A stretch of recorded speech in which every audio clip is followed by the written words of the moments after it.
सम्यक् प्रणम्य जिनपादयुगं युगादा बालम्बनं जगजले पततां जनानां यशस्तुतः सकलवाङ्मय तत्त्वबोधा यद्बोधबोधिपटुभिः सुरलोकनाथे स्तोत्रे जगत्रितयचित्तहरेरुदारे तुसे किलाहमपतं प्रथमं जिनेन्द्रम्। आचार्य महानतम मुनि महाराज भगवान के उस स्तुति को प्रारंभ करने से पहले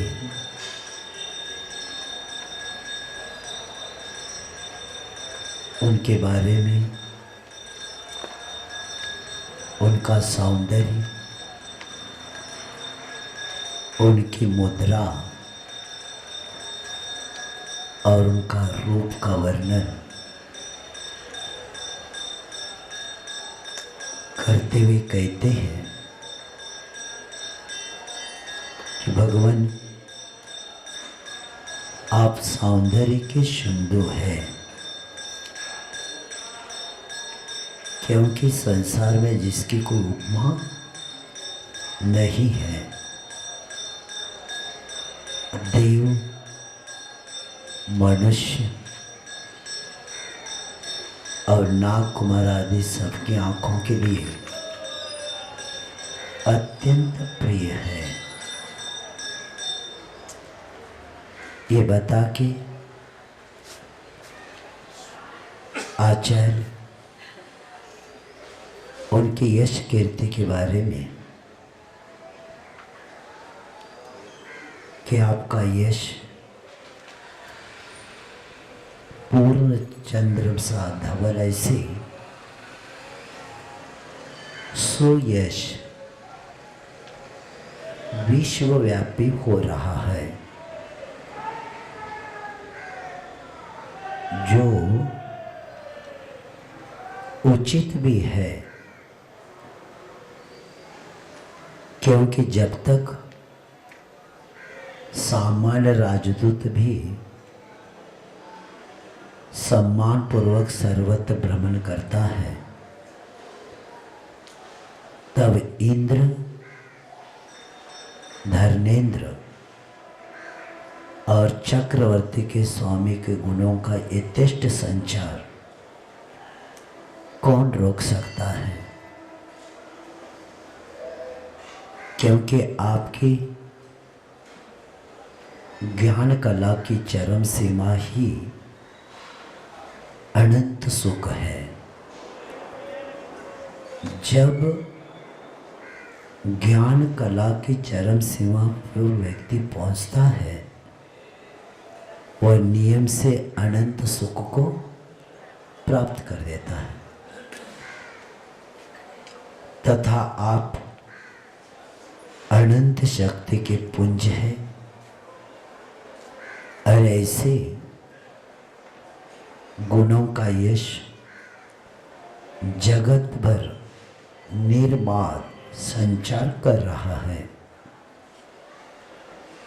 जब आपका भक्त ही निर्द्वंद विचरता है, तो आपका यश तो यश ही है। और कल बताकर आए हैं कि हे ब्रह्मलीन इंद्रियजयी, प्रलय कालीन आंधी सुमेरु पर्वत को डिगा सकती है क्या? फिर यदि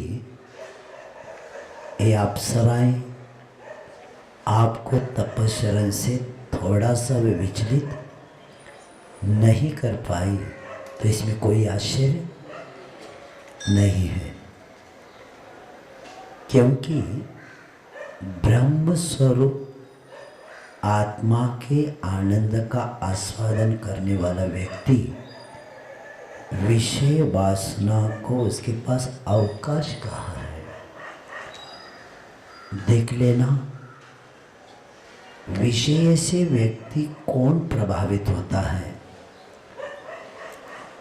जो आत्मानंद में होता है कभी भी विषयों से प्रभावित नहीं होता, क्योंकि आत्मा का जो आनंद है वही जीव के लिए शाश्वत सुख का निमित्त बन जाता है।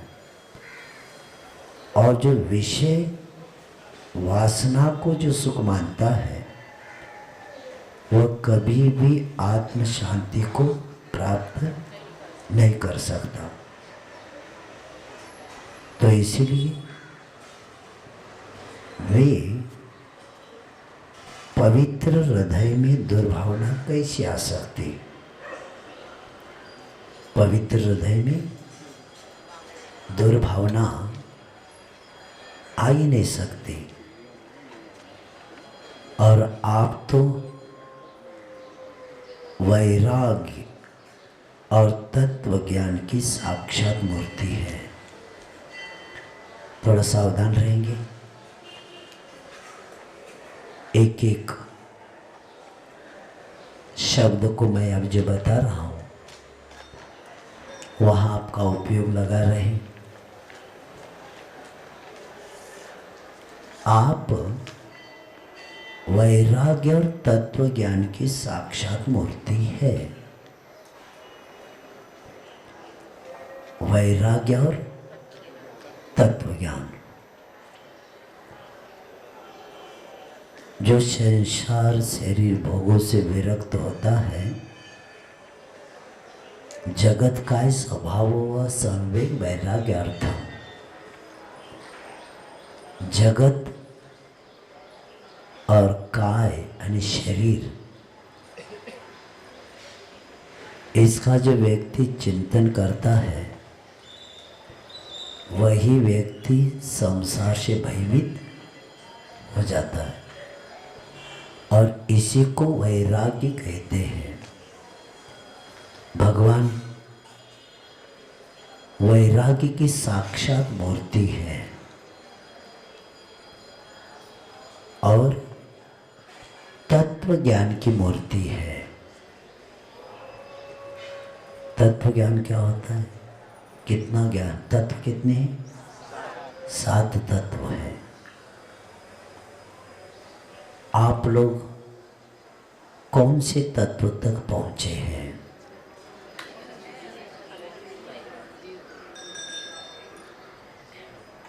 जीव। जीव तो है कि पक्का? अजीव, आश्रव, बंद।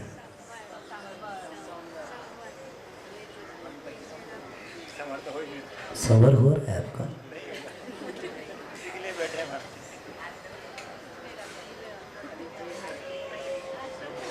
आपका संवर कैसा हो रहा है?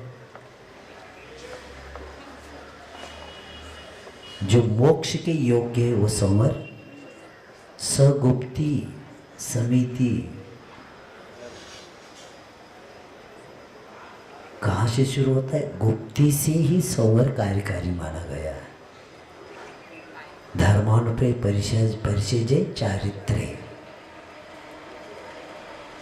तो आपका संवर हो रहा है क्या? और निर्जरा, निर्जरा कौन सी हो रही है आपकी? निर्जरा हो रहा है आपकी, लेकिन संवर पूर्वक निर्जरा। आपकी निर्जरा कैसी होती? गज स्नान। आपका कौन सी निर्जरा? गज स्नान 8 से 9:30 बजे तक।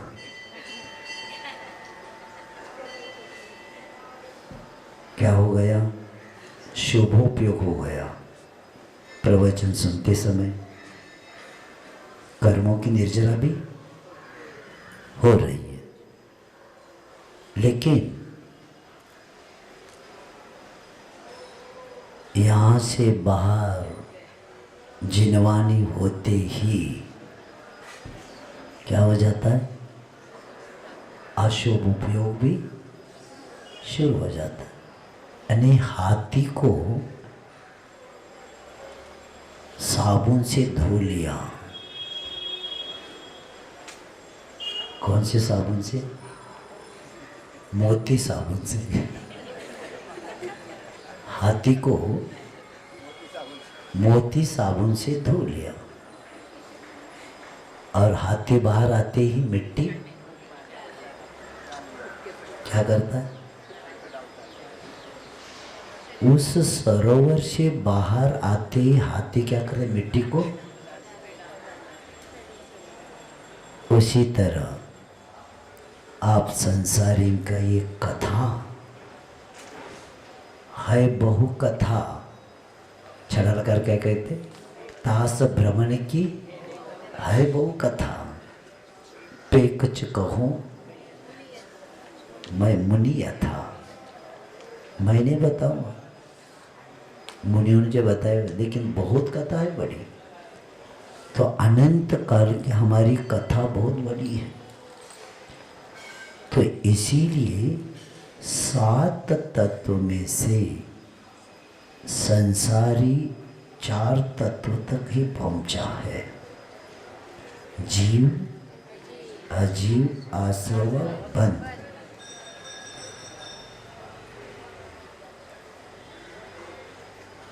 अब क्या करना? और मुनि महाराज कहाँ तक पहुंचे? जीव, अजीव, आश्रव, बंध, संवर, निर्जरा।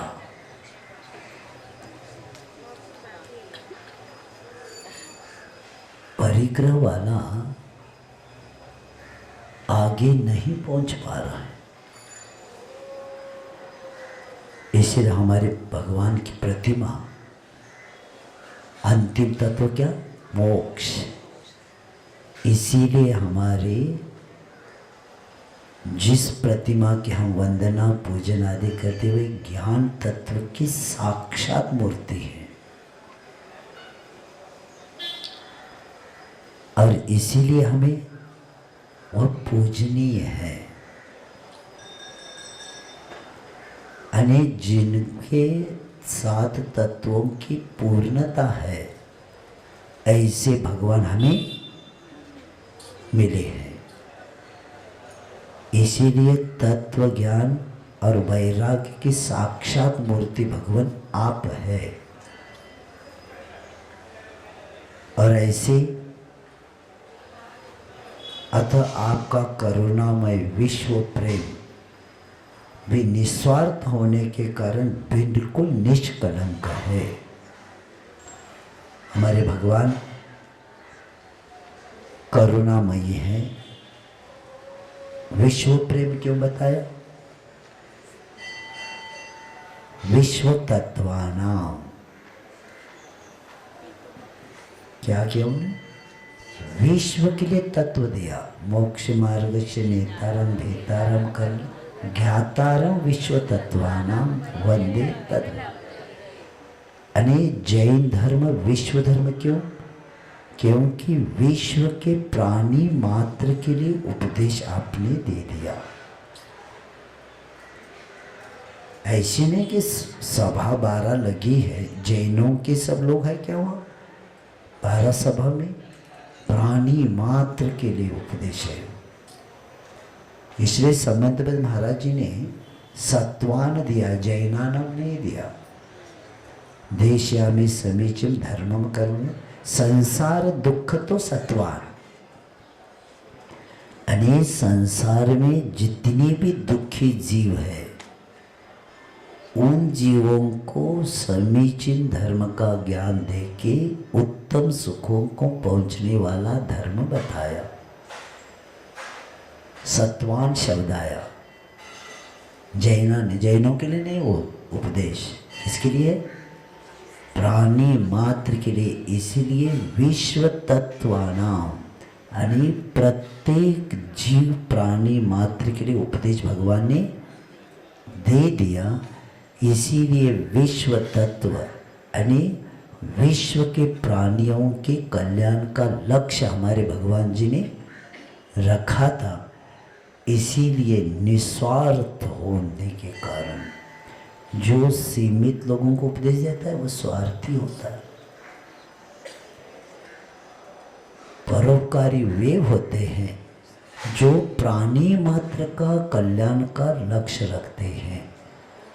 एकेंद्रिय से लेकर पंचेंद्रिय तक जीवों के कल्याण की भावना भाई है।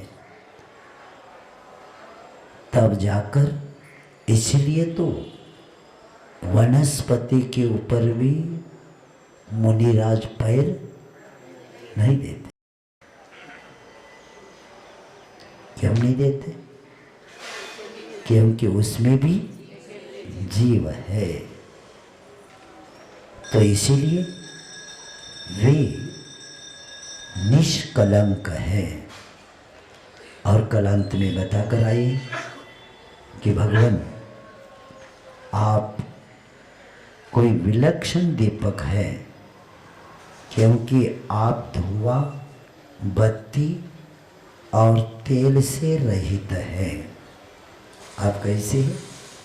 धुआं, बत्ती और तेल से रहित है। तो ये बता के आपके इस तत्व को बताते हुए आचार्य कहते हैं कि आप समस्त विश्व को अपनी कैवल्य ज्योति के द्वारा क्या किया? प्रकाशित किया। और उसी का ये प्रभाव है कि ज्योति कैवल्य की ज्योति होने के कारण भीषणतम तूफान भी आपको बुझा नहीं सकती। ये भी बताकर आए हैं। और ऐसे उस भगवान के अद्वितीय अखंड ज्योति प्रज्वलित होती है। और कल शब्दांत में बता याद रखेंगे कि कैवल्य ज्ञान रूपी अपूर्व दीपक ऐसा है जिसमें कर्म काली का धुआं निकल चुका है और जो बाती के निमित्त के बिना निरपेक्ष रूप से प्रज्वलित है और जिसका राग रूपी तेल क्या हो उसमें से पूर्णतया समाप्त हो गया है। ऐसे उस अपूर्व दीपक को बता के अब आचार्य आगे कहते हैं 17 इसके नंबर में, यही तो कहते हैं। अब आगे कहते हैं कि आपके सम्मुख सूर्य भी निस्तेज है। नास्तं कदाचिदुपयासीन राहुगम्य।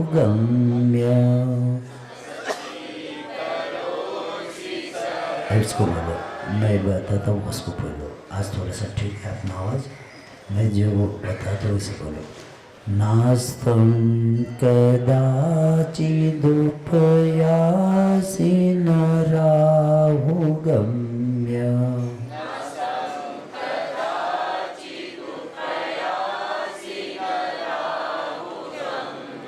स्पष्टीकरोषि सहसा युगपज्जगन्ति।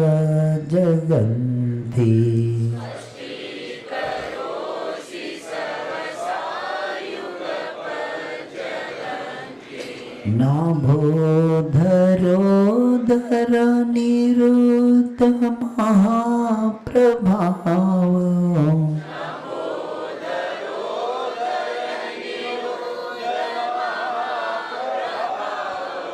सूर्यातिया शाई महिमासि मुनीन्द्र लोके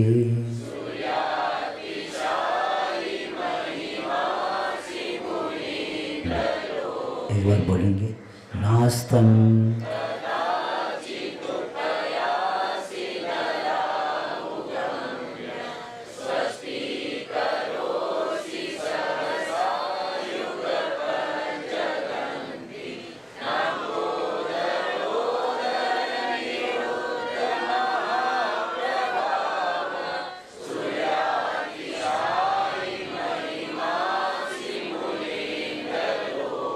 हे कैवल्य ज्ञान की मार्तंड, आप न कदाचित अस्तम को यानी अस्तम पयासी, आप न कभी अस्त को प्राप्त होते हैं और न राहु गम्य, न राहु को निगलने के योग्य है। और युगपत एक साथ जगत यानी तीनों जगत को अनाय से आप क्या करते हैं, स्पष्टीकरण प्रकाशित करते हैं। अब तथा नाभोधरोदर निरुद्ध महाप्रभा यानी बादलों के भीतर रुक गया है महान तेजस का, ऐसे नहीं तो अतः हे मुनीन्द्र, लोक में आप सूर्य से भी बढ़कर महिमावान है। वैदिक मनीषियों ने स्थान स्थान पर सूर्य देवता को नमन किया है, परंतु श्रमण परंपरा में दैवत की जो परिभाषा है वह सबसे अलग स्थान रखती है।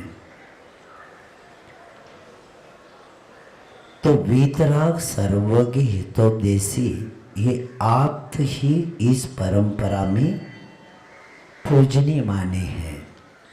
श्रमण परंपरा में देवत्व के कब आता है, वीतराग सर्वज्ञ और हितोपदेशी ही ये परंपरा कब से है, अनादिकाल से। अने श्रमण परंपरा में देव का लक्षण होगा तो वीतराग सर्वज्ञ हितोपदेशी ही रहेगा। तो इस तरह स्तोत्रकार सूर्य की कोटि में जिनेश्वर देव की स्थापना युक्ति संगत नहीं मानते। वे सूर्य के देवत्व की महिमा का निम्न तर्कों के द्वारा खंडन करते हैं और तत्पश्चात जिनेन्द्र देव की महिमा की सर्वोपरि स्थापना वे सिद्ध करते हैं। वे कहते हैं कि सूर्य का उदय होते ही अस्त को भी प्राप्त हो जाता है एक, परंतु आपका स्वभाव रूपी सूर्य कभी अस्त को प्राप्त नहीं होता। और संक्रमण कालों में सूर्य क्या होता है, सूर्य पर राहु आदि का ग्रहों की काली छाया पड़ जाती है और उसके फलस्वरूप सूर्य का प्रताप क्या होता है, निस्तेज हो जाता है। परंतु आप पर सांसारिक विकार रूपी ग्रहों की छाया कभी भी नहीं पड़ती। फलस्वरूप आपका प्रताप पुंज क्या रहता है, सदा शाश्वत रहता है। और सूर्य दिन में क्या करता है, प्रकाश देता है, रात्रि में नहीं देता।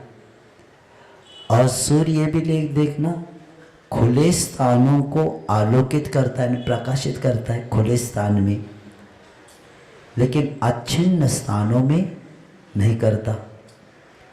परंतु हे नाथ, आपका केवल ज्ञान रूपी सूर्य तीनों जगत के चराचर पदार्थों को क्या करता है? तीनों कालों में एक साथ क्या करता है? प्रकाशित करता है। और ये भी देख लेना, सघन बादलों के समूह से प्रतापी जो सूर्य है उसका भी प्रकाश क्या होता है? अवरुद्ध हो जाता है बादलों के कारण। परंतु हे प्रभु, आपका प्रताप मति ज्ञान, सुत ज्ञान, अवधि ज्ञान, मनपर्य ज्ञान और केवल ज्ञान आदि ज्ञानावरणादि कर्मों के आवरण से सर्वथा रहित है। हमारे में भी केवल ज्ञान की शक्ति है, लेकिन हमारे आत्मा के सामने कर्मों के बादल आए हैं।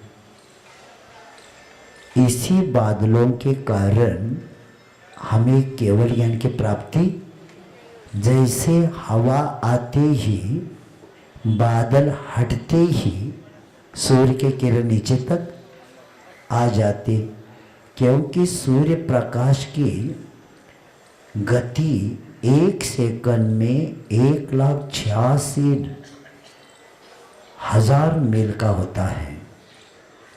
कितना होता है? सूर्य प्रकाश की गति कितनी है? 1 सेकंड में 1,86,000 मील का है। 1 सेकंड में। और वो इतना शक्ति उसके पास होते हुए भी बादल आते ही क्या होता है?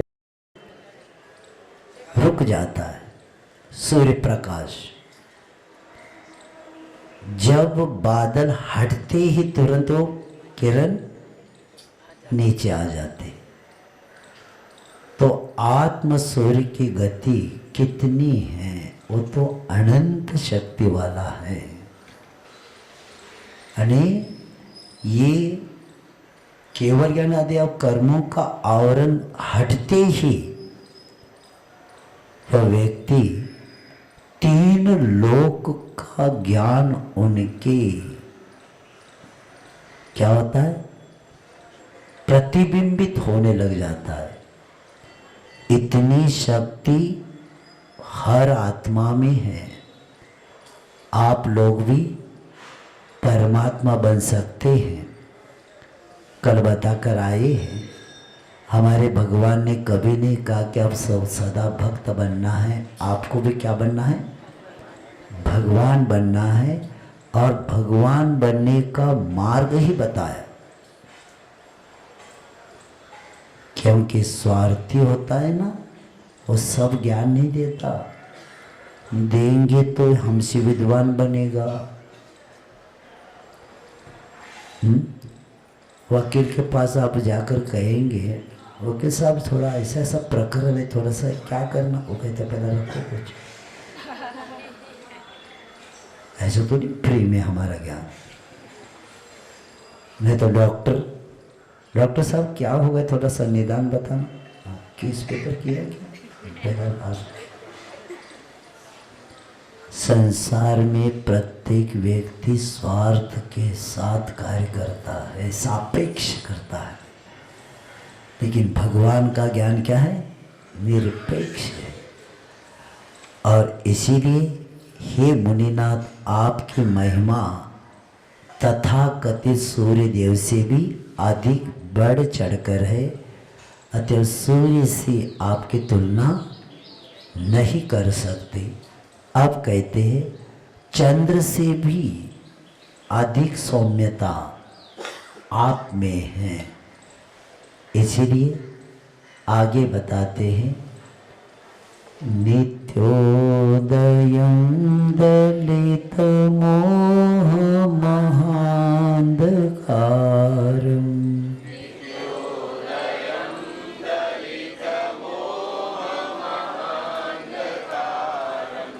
गम्यं न राहुवदनशनवारी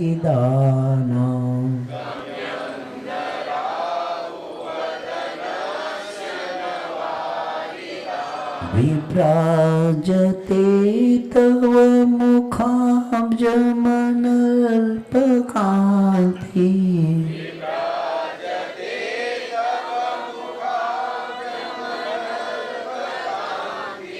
विद्योतय जगदपूर्व शशाङ्कबिम्बम्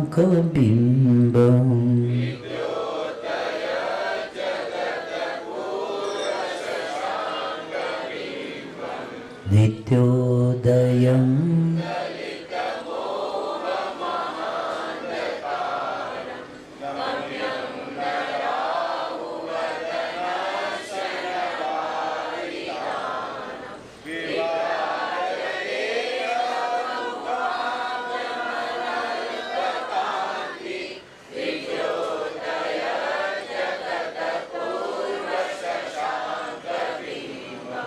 हे नाथ, नित्योदयम जिसका उदय स्थायी है। और क्या किया उन्होंने? दलित मोह महांधकारम, जिसने मोह रूपी महान अंधकार का विनाश कर दिया है। न राहु वदनस्य, जो न राहु के मुख में पहुँच में आने योग्य है, न वारिदाना, न बादलों के, तथा जगत विद्योत, यानी जो जगत को प्रकाशित करने वाला है, ऐसा आपका क्या है? अनल्प कांति, यानी महातेजस्वी मुखारविंद, अपूर्व शशांक बिंब, यानी अभूतपूर्व अद्भुत चंद्रमंडल रूप विभ्राजित, यानी सुशोभित होता है। पहला सूर्य का बता के अभी किसको बताते? चंद्र का बताते। और आप लोग दर्शन पाठ में बोलते हैं, दर्शनम जिन सूर्यस्य संसार ध्वंतनाशनम बोधनम चित्त पद्मस्य समस्तात्। भगवान के लिए सूर्य की उपमा दर्शन पाठ में दिया। आप सूर्य है। कैसे सूर्य है? जैसे कमल को विकसित करने के लिए सूर्य काम करता है, उसी तरह चित्त रूपी कमल को खिलने के लिए आपका दर्शन कार्यकारी हो जाता है और संसार का ध्वांत अंधकार क्या होता है? नष्ट हो जाता है। और समस्तात प्रकाशनम, ऐसे बताया। और यहाँ आचार्य कहते हैं कि भगवान आपको चंद्रमंडल से सुशोभित, इसी बात को बताते हुए कहते कि भक्ति की निरंतर बढ़ती हुई प्रवाह धारा में अवगाहन करते हुए आचार्य मानतु यद्यपि उपमाओं की श्रृंखला में सूर्य चंद्रमा को रखना उचित नहीं समझते थे, तो भी लौकिक धर्मों में उनकी मान्यता होने से वे जगत के सर्वश्रेष्ठ पदार्थ माने जाते हैं।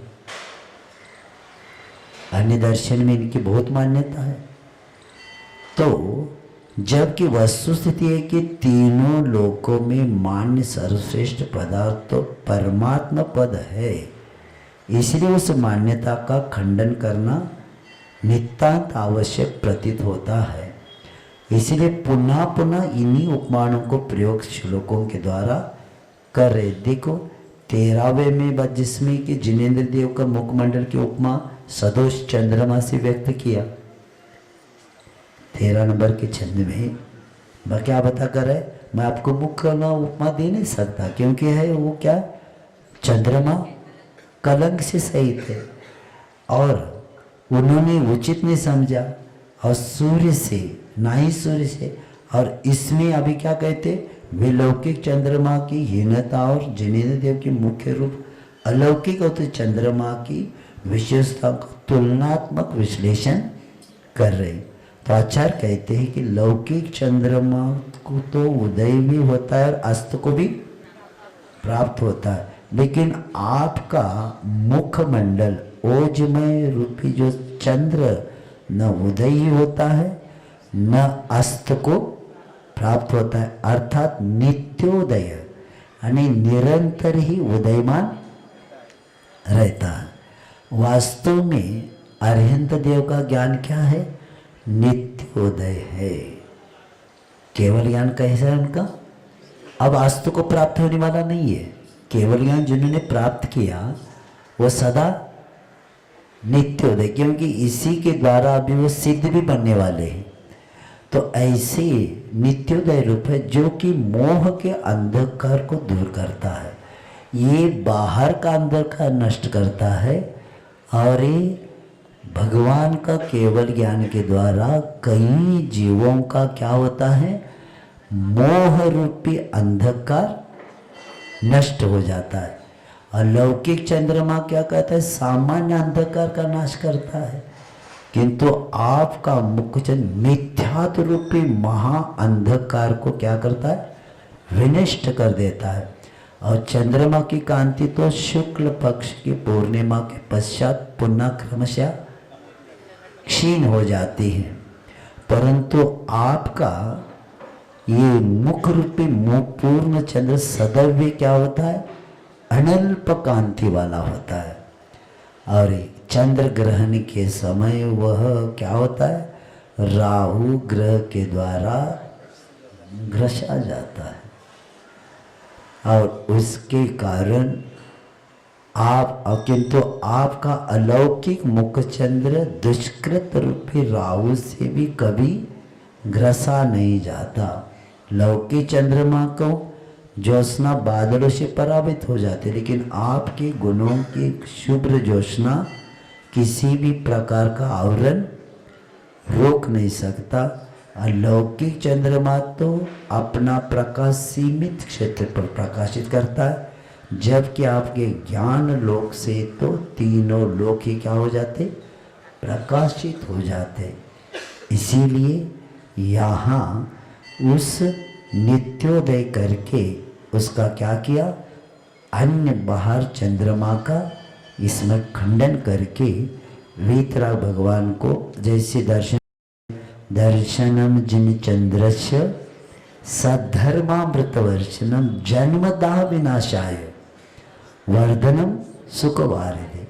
यानी इधर भी चंद्रमा दर्शन पाठ में दिया, लेकिन दर्शनम जिन चंद्रस्य सद्धर्मा मृतवर्षनम, और कौन सा दाह? जन्म दाह को मिटाने के लिए और संसार सुख वारिधि, संसार रूपी सुख रूपी उस समुद्र का वर्धन करने के लिए आपके दर्शन काम करता है। यानी जन्म का दाह सबसे बड़ा बीमारी है और वो आपके दर्शन से क्या हो जाती है? मिट जाती है। ऐसे दर्शन पाठ में भी बताया है। अब कहते हैं आपके तेज से सूर्य चंद्रमा दोनों भी क्या होते हैं? प्रभावहीन हो गए हैं।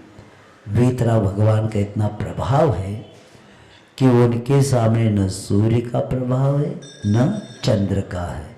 उसके लिए बताते हैं किम शर्वरेषु शशिनानि विवस्वताम्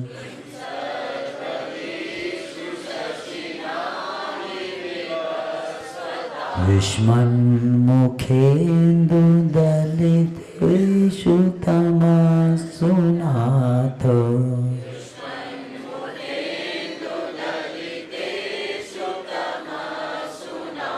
निष्पन्न, बोलो, निष्पन्नशाली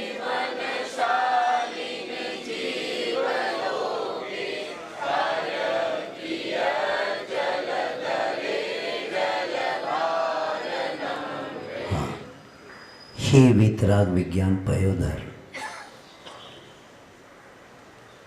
आचार्य कहते कि हे नाथ, युष्मन मुखेंदु दलिशु तमसु, आपके मुख चंद्र द्वारा सर्व अंधकारों का नाश हो जाने पर हे नाथ, शर्वरेशु शेषिना ने रात्रि में चंद्रमा और अवनी विवस्वता ने दिन में सूर्य से क्या लाभ है? क्या कहते आचार्य? आपका मुख चंद्र को देखते ही क्या होता है? सब अंधकार नाश हो जाता है। जब मेरे जीवन में का सब अंधकार नाश हो गया तो रात में चंद्रमा और दिन में सूर्य की हमें क्या आवश्यकता है? हाँ, देखो आचार्य मानतोगिक महाराज ऐसे हैं, ऐसे वर्णन करते हैं और किया है, पढ़ने के बाद लगता है कि जेल में बेड़ी बांधी है और उस वक्त ऐसा चिंतन हुआ है। कभी कभी लगता है उस जेल में रखने के बाद भी ये चारित्र निष्ठ आचार और ऐसे स्तोत्र की रचना करते जा रहे हैं, और जैसी जैसी रचना करते जा रहे वैसी बीड़ियां भी टूटती जा रही। और कहाँ का उदाहरण कहाँ कहाँ घटा के मैंने पहले बताया था। पहले 2 लाइन में स्तुति करते हैं, आज अगले 2 लाइन में दृष्टांत देते हैं। तो क्या लाभ? अब मेरे जीवन में सब अंधकार नष्ट हो गया, यानी इसका मतलब है अब मेरा और कर्म का कुछ संबंध ही नहीं रहा, क्योंकि मैं सुख को प्राप्त कर रहा हूं। अब मुझे सूर्य की भी जरूरत नहीं दिन में, और रात की चंद्रमा की जरूरत नहीं। उदाहरण क्या बताते कि निष्पन्न शालिवन शालिन जीवलोके, यानी पकी हुई जो शाली धान्य की जो फसल से सुशोभित धरती पर जल भार नम्र जलधरे, पानी के भरे हुए झुके हुए बादलों से कितना काम निकलता है। ये उदाहरण बता के स्तुतिकार एक साथ सूर्य और चंद्रमा की पूजनीयता पर प्रहार किया है, और परोक्ष रूप में वरुण देवता को भी निरर्थता सिद्ध करते हैं। क्योंकि कई लोग सूर्य को पूजते हैं, कई लोग चंद्रमा को देखे बिना भोजन नहीं करते, और हमारे समाज में कई लोग 9:12 पर क्या संकष्टी करने वाले लोग क्या करते हैं कि रात को चंद्रमा को देखने के बाद भोजन करते हैं। सुना है आप लोगों ने? संकष्टी करने वालों के लिए बताया जा रहा है। और इधर तो महाभारत में बताया चत्वारो नरक द्वारम प्रथमम रात्रि भोजनम। मालूम है आपको महाभारत का? श्री कृष्ण जी ने बताया है नरक के 4 द्वार है। कितने द्वार है? 4। कौन कौन से बताओ? बताओ क्या नहीं? ना दरवाजे मालूम ही होना चाहिए अपने को, कौन से दरवाजे से जा रहे हैं।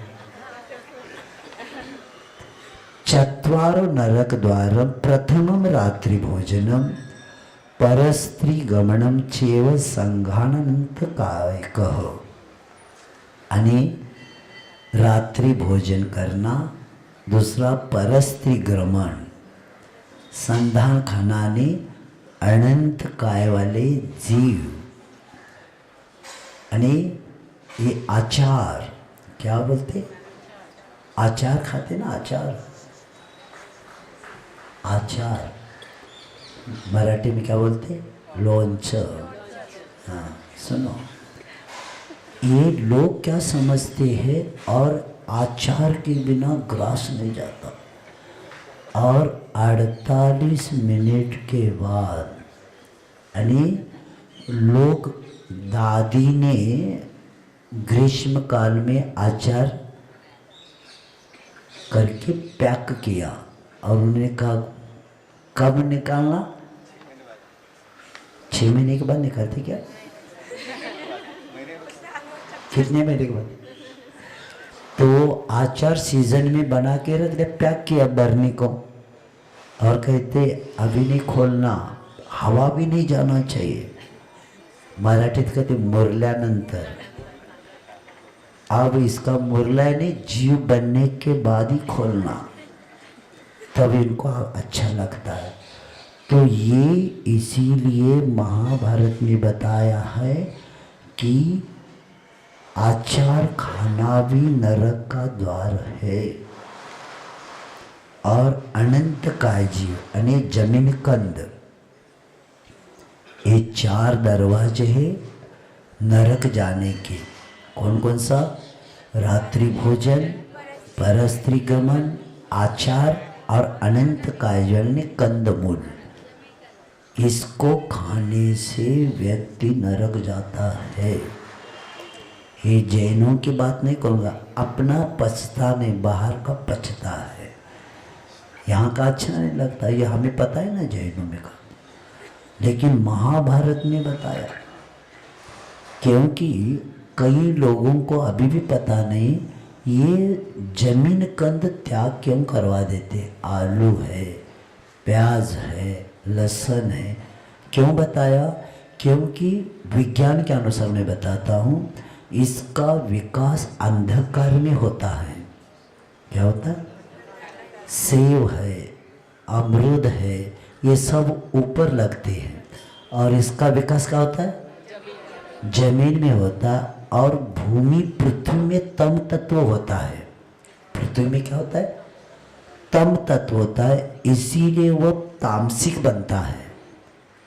क्या बनता है वो? इसलिए उनमें स्टार का प्रमाण ज़्यादा होता है और वो खाने वाला व्यक्ति अपने भावनाओं को, वेग को रोक नहीं सकता। इंद्रिय की उद्रेकता, उत्तेजन देता है वो। जमीन कंद क्या करता है?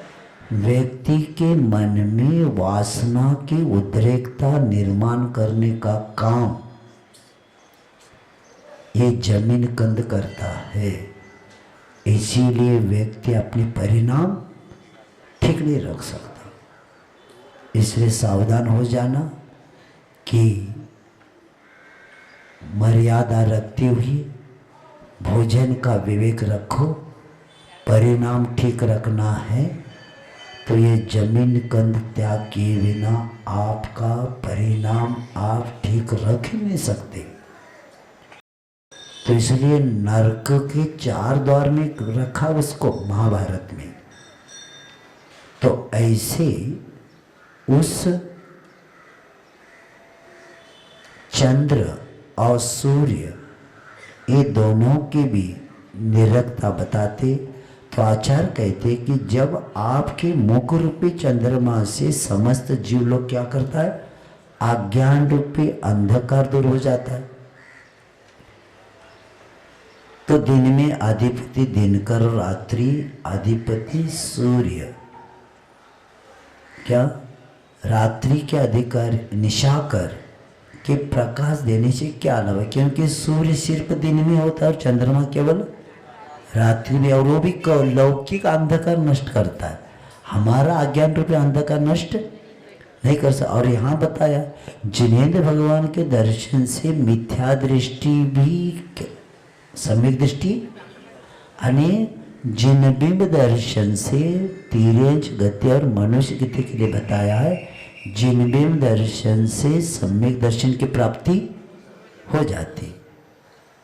यानी निदत्त निकाचित कर्म, जो निकाचित कर्म है उसका भी क्या होता है?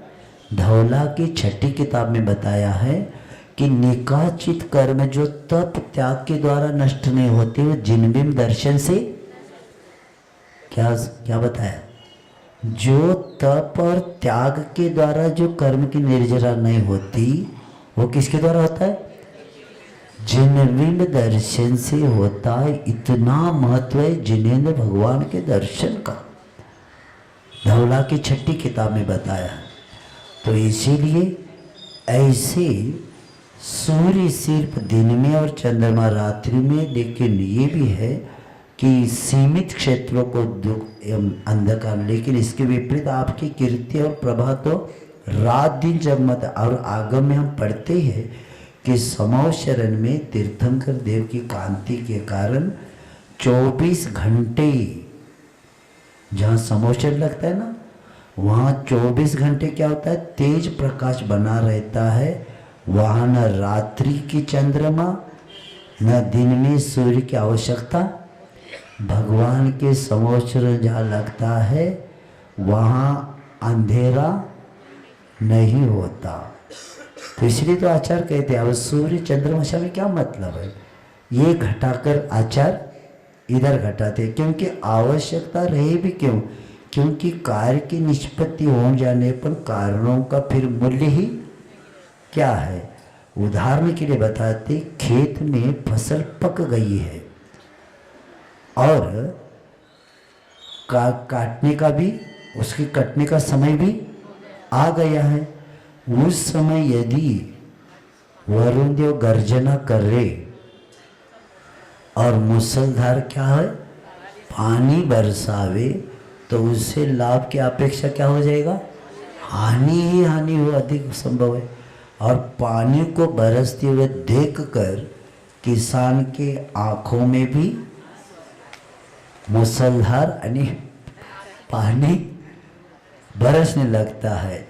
तो ये किस काम का, तो उसी तरह आचार्य कहते हैं कि आपका मुख चंद्र देखने के बाद अब हमें किसी की आवश्यकता नहीं, ऐसे बता के आचार्य महाराज सूर्य और चंद्रमा को प्रभावहीन बता के अब कहते हैं कि भगवान अन्य जो हम लोगों को हमने देखा है, आपका ज्ञान भी है और अन्य रागी के पास भी है।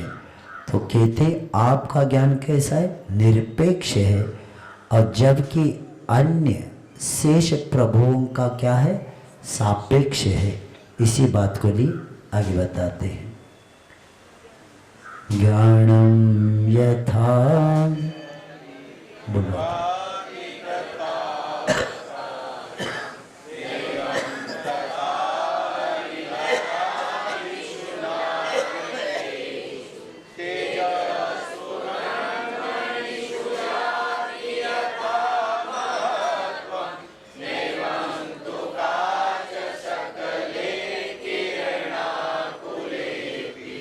हे तेजो पुंज प्रभु, हे वीतराग सर्वज्ञ, कि जिस प्रकार कृतावकाशम ज्ञान जो सर्वत्र अवकाश को प्राप्त हुआ है, ऐसा ज्ञान आपके भीतर सुशोभित होता है। उस प्रकार हरिहर आदि जो भी तथाकथित गणमान्य, उनमें वह ज्ञान नहीं है। जिस प्रकार झिलमिलाती हुई मणियों में जो प्रकाश होता है, जो महत्व को प्राप्त होता है, वैसा तो किरणाकुले आप यानी किरणों से भरपूर ऐसे कांच खंड में नहीं होता। तो आचार्य प्रकृति में प्रतिष्ठित वैदिक मान्यताओं की पूज्यता के अभाव की सतर्क विवेचना करने के उपरांत स्तुतिकार अब लोक प्रसिद्ध पौराणिक पुरुषों में देवत्व का अभाव सिद्ध करते हैं कि हे वीतराग देव, आप केवल रूप सौंदर्य में अद्वितीय नहीं, लेकिन आप ज्ञान प्रधान गुण सौंदर्य में भी अद्वितीय है। सिर्फ आप बाहर से सुंदर नहीं, आपका ज्ञान भी क्या है, गुण सौंदर्य से एक में अद्वितीय है। कहाँ आपका अनंत ज्ञान, भगवान के पास कौन सा ज्ञान है, अनंत ज्ञान है। और कहाँ अन्य तथाकथित सरागी देवों का सामान्य और संकुचित ज्ञान कि हे सर्वज्ञ, आपने अनेकांतात्मक वस्तु स्वरूप को जैसा देखा वैसा ही क्या क्या आपने प्ररूपित किया, और आपके वचन परस्पर विरोध रहित है। भगवान का ज्ञान क्या है? जो हमें दिव्य ध्वनि के द्वारा प्राप्त हो परस्पर विरोध रहित है। क्योंकि अन्य जगह जब हम पढ़ते हैं कि उसमें विरोध आता है, जैसे मैं कई 1-2-3 उदाहरण बताता हूँ। मैंने कहीं अध्ययन किया उनके शास्त्रों का, तो उन्होंने बताया कि भरत चरम शरीरी है। भागवत की बात बता रहा हूं मैं। और बाद में बताया चरम शरीर यानी नियम से मोक्ष को जाने वाले। और आगे 6वें-7वें अध्याय में बताया किसी हिरनी से लगाव था भरत का, इसलिए उनका मरण होने के बाद वह हिरण बन गए। अब देखो, इधर पता था चक्रवर्ती को चरम शरीरी, उन्हीं क्या बताया भागवत में। और बाद में क्या बताया? वो क्या बन गए? हिरण बन गए। उससे लगाव था हिरण से, बच्चे से। तो इसको बोलते खंडन परस्पर। जैसे कुरान में बताते हैं, मैं यह दया का चिराग जला रहा हूँ। यानी कुरान के हर पेज पर ये शब्द आया है, मैं शब्द भूल रहा हूँ, उसका अर्थ ये है मैं दया का चिराग जला रहा हूँ। अब जहाँ दया का चिराग है वहाँ अहिंसा की चर्चा होना चाहिए, लेकिन हिंसा का कब? यानी इधर तो अहिंसा दया बताए कि दया धर्मस्य जन्मभूमि, दया धर्मस्य जन्मभूमि, यानी दया धर्म को जन्म देती है, यानी अहिंसा को जन्म देती है। इधर तो अहिंसा बताया और आगे उसमें गड़बड़ किया, इसको बोलते परस्पर विरोध। इधर तो बताया अहिंसा धर्म और आगे बताया यज्ञ में पशु को बलि दे देना, तो ये क्या हो गया? विरोध ही हो गया। लेकिन आपने जो तत्व दिया उसमें परस्पर विरोध कभी भी नहीं है। और ये भी बात है कि मिथ्या मार्ग का उन्मूलन करने वाले हैं। क्योंकि आपने श्रावकाचार पढ़ा होगा कि श्रावकाचार में समंतबद्ध महाराज शास्त्र का कथन बताते बताते 4-5 लक्षण बताए कि आप तो पज्ञ मनोलंघ्यम दृष्टिष्ट विरोधकम तत्वोपदेशकृत सार्वम शास्त्रम का पत्त घटनम। तो समंतबद्ध आचार्य कहते हैं कि भगवान आपने जो उपदेश दिया उसको जो शास्त्रों में लिपिबद्ध किया उसके लक्षण क्या बताया? आप तो पज्ञ मनोलंघ्य, यानी आप्त के द्वारा उपज्ञात, यानी किसने बताया?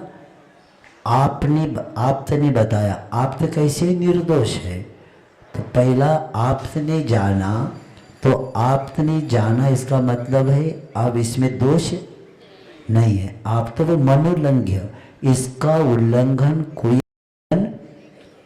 आप तो मनोलंघ्य मत दृष्टिष्ट विरोध, प्रत्यक्ष और अनुमान के द्वारा इसका खंडन नहीं हो। न दृष्टि शास्त्र तत्वोपदेश कृत सार, ये तत्व का उपदेश देने वाला कृत सार, तत्व सार शास्त्रम का पत्त घटनम, ये मिथ्या मार्ग का खंडन। ऐसे 5-6 लक्षण बता के जिनवानी माँ के 6 लक्षण बता के आचार्य महाराज रत्न श्रावकाचार्य ने बताया। तो जबकि अल्प के छद्मस देवों के वचन परस्पर विरोध को और अपूर्णता का सूचक है, जैन दर्शन के अलावा मोक्ष मार्ग और मंजिल की कहीं पर भी चर्चा नहीं है। मंजिल की चर्चा अन्य दर्शन में मोक्ष की, लेकिन मार्ग की चर्चा है। मार्ग के बिना मंजिल मिलता ही नहीं। वो मोक्ष मानते ही वहाँ भी, लेकिन मार्ग रत्नत्रय के बिना मार्ग बनता ही नहीं।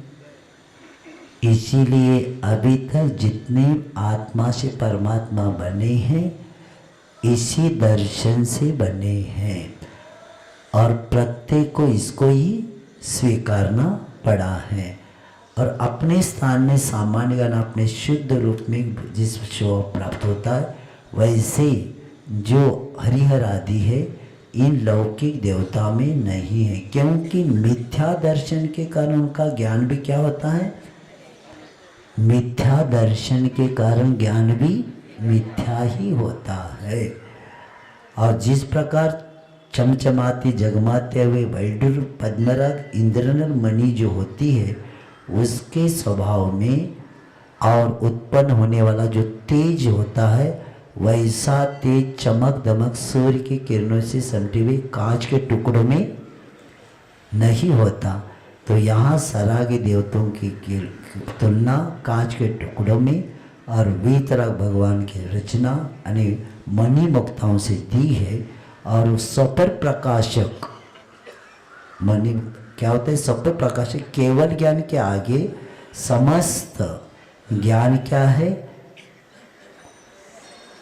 यानी उसका मूल्यांकन नहीं होता, ऐसे बताते। अब कहते हैं अब निंदा स्तुति अलंकार, इधर निंदा भी होते और इधर स्तुति भी एक अलंकार होता है, उसी बात को यहाँ बताते। मन्नेवरं हरिहरादयं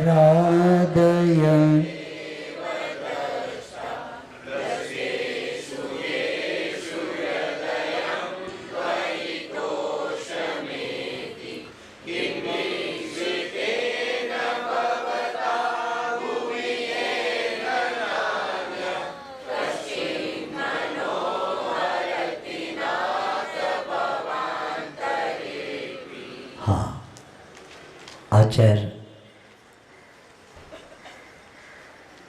कहते हैं कि हे भगवान, संसार में हमने कई लोगों को देखा है,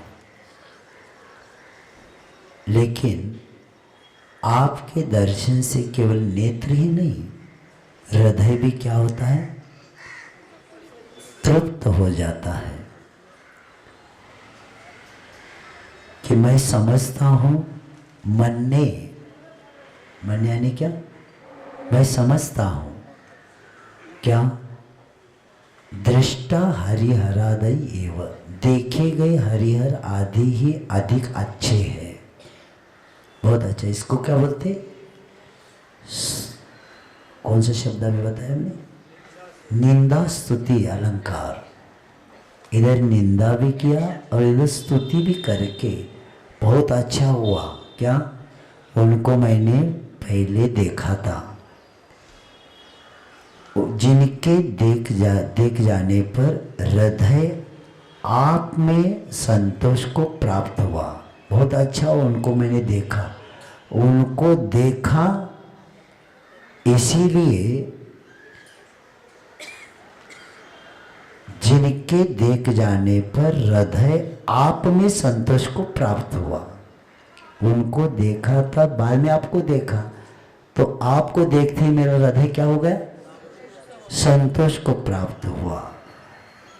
क्योंकि हे नाथ, विकसित दृष्टिगोचर हुए आपसे क्या लाभ है, जिसे भवांतर यानी पर जन्म में भी धरती पर कोई दूसरा मन को नहीं हरता। तो एक सामान्य नियम है, जब तक मूल वस्तु के समानांतर कोई कृत्रिम वस्तु सापेक्ष रूप में उसकी तुलना में नहीं रखी जाती, तब तक क्या होता है, मूल वस्तु का सही मूल्यांकन नहीं होता। क्योंकि एक ही वस्तु हमने देखा है, समझ लीजिए, तो हम उसको क्या मानते, यही सत्य है। लेकिन उस वस्तु मूल वस्तु के समांतर कोई कृत्रिम वस्तु सापेक्ष रूप से उसकी तुलना में नहीं रखी जाती, तब तक उसका मूल्यांकन नहीं होता। तो कांच के टुकड़े की कीमत तभी तक होती कि जब तक मणि मुक्ताओं में नहीं हम देखते। तो मणि मुक्ता हम देखते ही मालूम होता है कांच टुकड़े का कुछ मूल्यांकन, क्योंकि पहला कांच टुकड़े को हम नहीं मानते थे। तो यदि प्रकृति में अकेला दिन ही होता तो रात्रि का कुछ मूल्यांकन नहीं होता, अथवा केवल प्रकाश ही होता तो अंधकार न होता, तो दिन अथवा प्रकाश दोनों ही अपने विपक्ष के अभाव में उतनी मूल्यवान नहीं माने जाते। तो उनके सद्भाव में जब तक परस्पर विरुद्ध दो वस्तु सापेक्ष रूप से तुलना में नहीं आती, तब तक निरपेक्ष और मौलिक वस्तु का यथार्थ मूल्यांकन नहीं किया जा सकता। असल की कीमत भी नकल की उपस्थिति से होती है, इसीलिए शराब लोगों को नकली भी रखना पड़ता और क्या करना पड़ता, असली भी रखना पड़ता। मैं अभी मलाड में से आया तो एक वो मोहल्ले में से थे, तो महाराज ये बहुत भीड़ है, ये नकली माल यहाँ मिलता है, ऐसा मिलता है सोने से भी अच्छा लगता है। हमें पूछा इतनी भीड़ मैं पहली बार देखा, ये मार्केट उसी का है क्या, सिर्फ नकली माल मिलता है, सोने जैसा ऐसा लगता है, सोना भी फीका पड़ जाता है। तो ये असली की कीमत भी इन नकली की उपस्थिति से तो होती है। तो यहाँ 20वें और 21वें जो पद्य में आचार्य महाराज सराग वितराग देवों की जो तुलना करते हुए उनका मूल्यांकन करे थे, तो इसी अलंकार को यहाँ कहते हे पुराण पुरुष।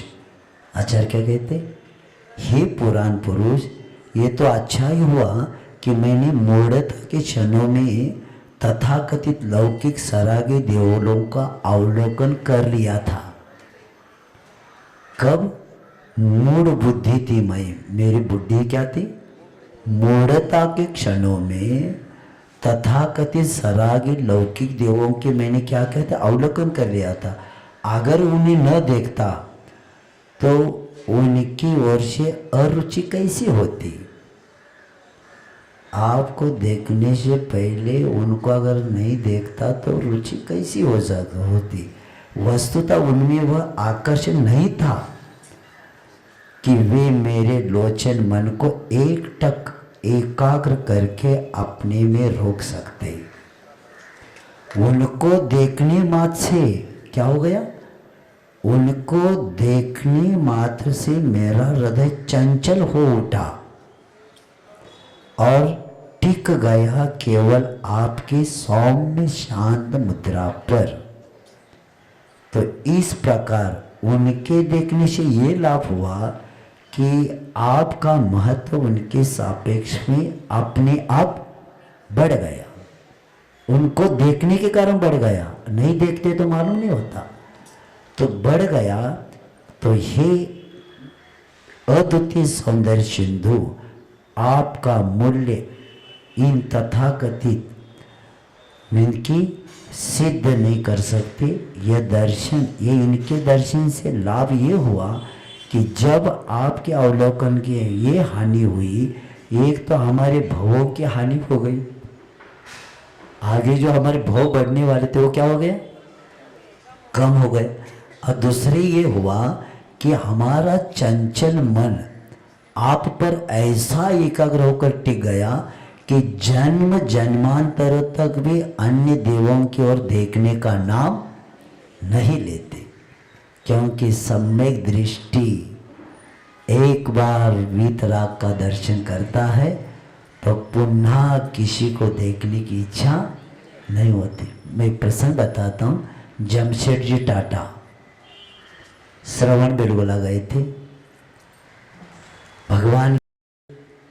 बाहुबली भगवान के सामने जब खड़े हो गए, साथ में लोग बड़े बड़े ऑफिसर थे, तो जमशेदजी टाटा जब उस भगवान बाहुबली को देखा, देखने के बाद पहली बार जीवन में देखा, देखते ही उन्होंने आंखें बंद किया और साथ में जितने बड़े बड़े ऑफिसर थे उन्होंने आंखें खोलने के बाद पूछा, आप आंखें बंद की क्यों किया?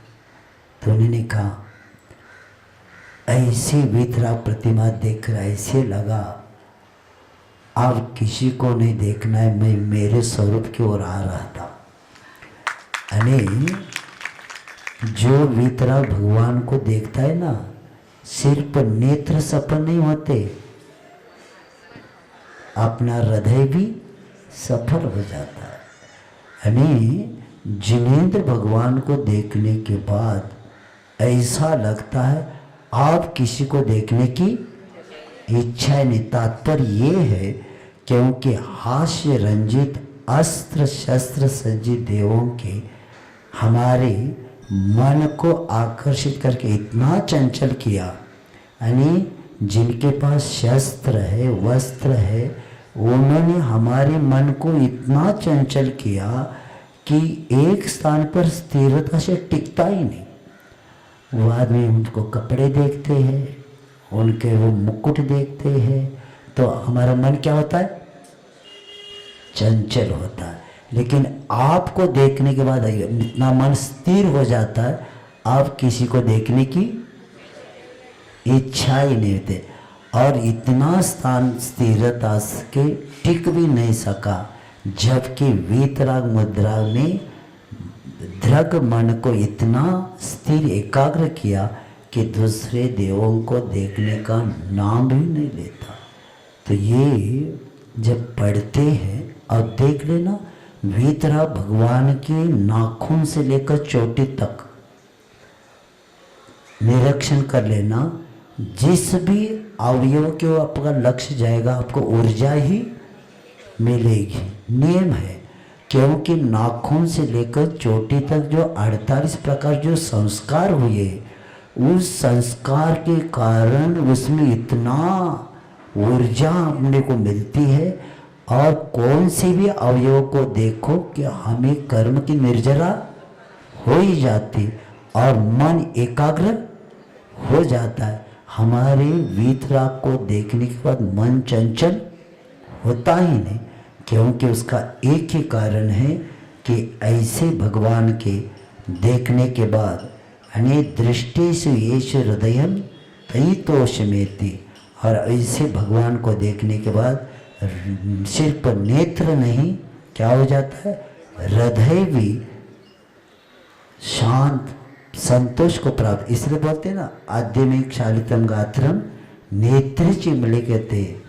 और यानी सिर्फ नेत्र ही नहीं, हमारे जीवन भी क्या हो जाता है कि हे भगवान आपके दर्शन से सिर्फ यानी नेत्रों की सफलता किसके द्वारा होती? भगवान के दर्शन से हो जाते, और इसी के द्वारा हृदय में भी शांति प्राप्त होती है और व्यक्ति क्या होता है? प्रतिभा संपन्न बन जाता है।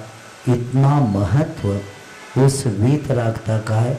इसीलिए प्रत्येक जैन दर्शन वालों को बताया है कि जिनेंद्र भगवान के दर्शन सिर्फ भाव करने से, पद्म पुराण पढ़ा है, पद्म पुराण के 32 नंबर पर्व में आया है कि रात को सोते समय आपने संकल्प किया कि मुझे सुबह उठकर मंदिर जी जाना है, पूजन करना, तो तब से आपके कर्मों की निर्जरा शुरू। और बाद में स्नान कर रहे, मुझे जल्दी स्नान करके जाना है, तो भी कर्मों की। देखो, शरीर को साफ करने का लक्ष्य मत बनाना। स्नान करते समय आप लोग क्या भाव करना, मुझे पूजन दर्शन के योग्य शरीर को बनाना है, तो आपको ज़्यादा कर्म का बंध नहीं होगा। अगर शरीर साफ कर रहे ये करेंगे तो इसमें कर्म का बंद होगा। और यहाँ भाव क्या करना कि नहीं, मुझे धर्म ध्यान करने के, भगवान के दर्शन के योग्य शरीर को इस भाव से करेंगे ना तो आपको ज़्यादा दोष नहीं लगेगा। यानी क्रिया वही है लेकिन भाव ऐसे करेंगे। तो ये स्नान करते समय जल्दी मुझे जाना ये भी भाव करे तो भी कर्मों की भगवती आराधना में आया है। घर से पैर बाहर रखना ही आपकी असंख्यात गुनी निर्जरा प्रारंभ हो जाना, क्योंकि आपके पैर कहाँ जाने वाले अभी?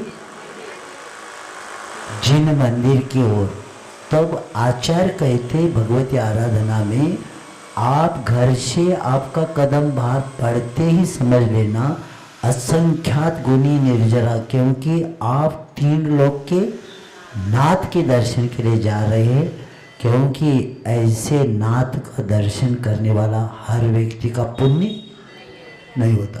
तो घर से बाहर जाने के बाद कितने उपवास, घर और मंदिर के जाने के बाद उपवास कितना, और भगवान के मंदिर जी के आंगन में जाने के बाद कितना उपवास। ऐसे करते करते मुख का दर्शन करने के बाद असंख्यात गुनी निर्जरा अनंत उपवास का फल ऐसा कुछ बताते वो पद्म पुराण में पढ़ लेना। इस तरह 22 नंबर का करें, क्योंकि अपने पास 2 दिन है अभी आपके, 2 दिन है।